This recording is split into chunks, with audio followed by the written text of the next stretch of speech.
Hello friends, welcome to shiny Samayal. இன்றைக்கி நம்ம எளிய முறையில் செய்யக்கூடிய ஒரு முட்டை மசாலா தான் பார்க்க போகிறோம். இது பிரியாணி, சாதம், வெரைட்டி சாதம், ஆப்பம் இது கூட எல்லாம் சாப்பிட்றதுக்கு ரொம்ப டேஸ்ட்டாக இருக்கும். இதை இப்போ எப்படி பண்ணுறதுன்னு பார்க்கலாம். இந்த மாதிரி வீடியோஸை நீங்கள் தொடர்ந்து பார்க்கணுன்னா ஷைனி சமையலை மறக்காமல் சப்ஸ்கிரைப் பண்ணிக்கோங்க.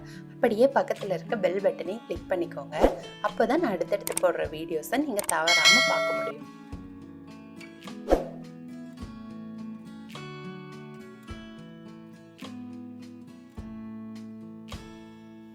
முதல்ல முட்டை மசாலா பண்ணுறதுக்காக முட்டையை வேக வச்சு எடுத்துக்கலாம்.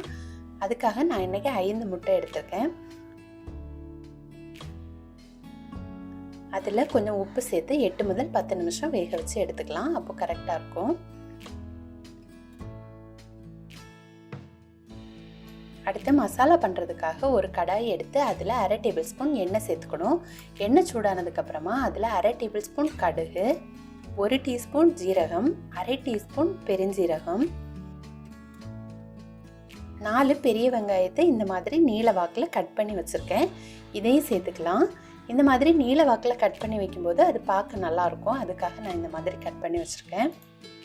கூடவே 1 கொத்து கருவேப்பிலை, 2 பச்சை மிளகாய் இதையும் சேர்த்து நல்லா வதக்கி எடுத்துக்கணும்.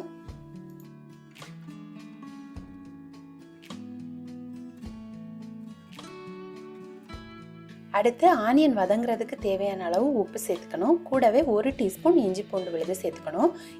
இஞ்சி பூண்டு விழுது அதிகம் சேர்க்காதீங்க, அப்புறம் அதோட மனம் தான் ரொம்ப அதிகமாக இருக்கும். அதனால் நான் 1 டீஸ்பூன் தான் சேர்த்துருக்கேன்.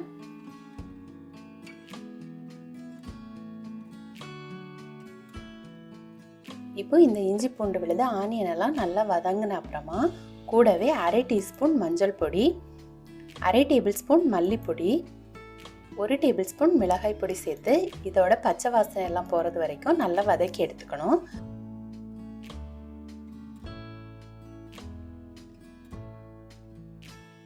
இப்போ இதோட பச்சை வாசனை எல்லாம் போனதுக்கப்புறமா நான் 2 தக்காளி எடுத்து இந்த மாதிரி நீல வாக்கில் கட் பண்ணி வச்சுருக்கேன். இதையும் சேர்த்து நல்லா வதக்கி எடுத்துக்கணும்.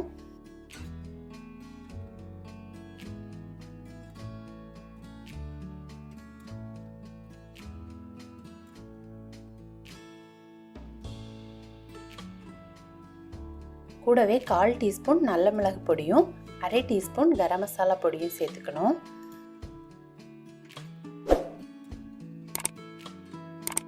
இப்போ இந்த தக்காளி மசாலாலாம் சேர்ந்து நல்லா வதங்கி வந்தாச்சு.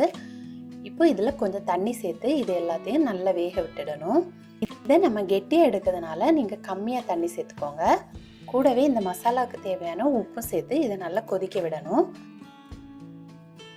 இது இப்போ நல்லா கொதிச்சு வந்ததுக்கு அப்புறமா வறுத்து பொடி பண்ண ஜீரகம், பெருஞ்சீரகம் பொடி சேர்த்துக்கணும். இதை வறுத்து சேர்க்கறதால இதுக்கு ஒரு நல்ல மனம் கிடைக்கும். இதை கட்டாயம் சேர்த்துக்கோங்க. அப்போ இந்த முட்டை மசாலா வந்து நல்ல டேஸ்ட்டாக இருக்கும். இப்போ இதெல்லாம் நல்லா கொதிச்சு எண்ணெய் எல்லாம் மேலே மிதந்து வரப்போ நம்ம முட்டையை சேர்த்துக்கலாம். முட்டையில் இந்த மாதிரி அங்கங்கேயே கட் பண்ணி வச்சுக்கோங்க. அப்போ அதுக்குள்ளே எல்லாம் மசாலா நல்லா பிடிச்சிக்கும். இதே மாதிரி எல்லா முட்டையும் கட் பண்ணி சேர்த்துக்கணும். இப்போ இந்த முட்டையில மசாலா எல்லாம் பிடிக்கிற மாதிரி அதை நல்லா கோட் பண்ணி விடணும்.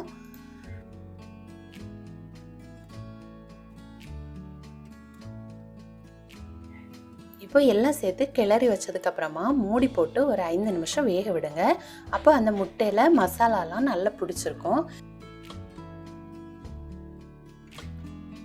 இப்போ 5 நிமிஷத்துக்கு அப்புறமா பாருங்கள் முட்டையோட கலர் எல்லாம் மாறி இருக்கு. இப்போ கடைசியாக நம்ம நறுக்கி வச்சுருக்க 2 டேபிள் ஸ்பூன் கொத்தமல்லி கீரையும் சேர்த்து நல்லா வதக்கி எடுத்துக்கணும்.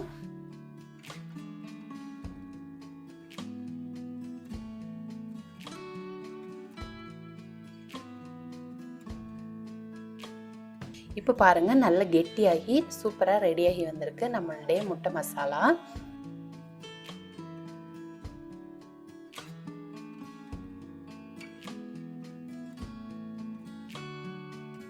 இது ரொம்ப டேஸ்ட்டாக இருக்கும். பிரியாணி, ஆப்பம், இடியாப்பம், சாதம் இதுக்கு கூட எல்லாம் வச்சு சாப்பிட்றதுக்கு ரொம்ப டேஸ்ட்டாக இருக்கும். நீங்களும் கட்டாயம் ட்ரை பண்ணி பார்த்துட்டு உங்களோட கமெண்ட்ஸ் சொல்லுங்கள். இந்த வீடியோ உங்களுக்கு பிடிச்சிருந்தனா ஷைனி சமையலை மறக்காமல் சப்ஸ்கிரைப் பண்ணிக்கோங்க. தேங்க்யூ.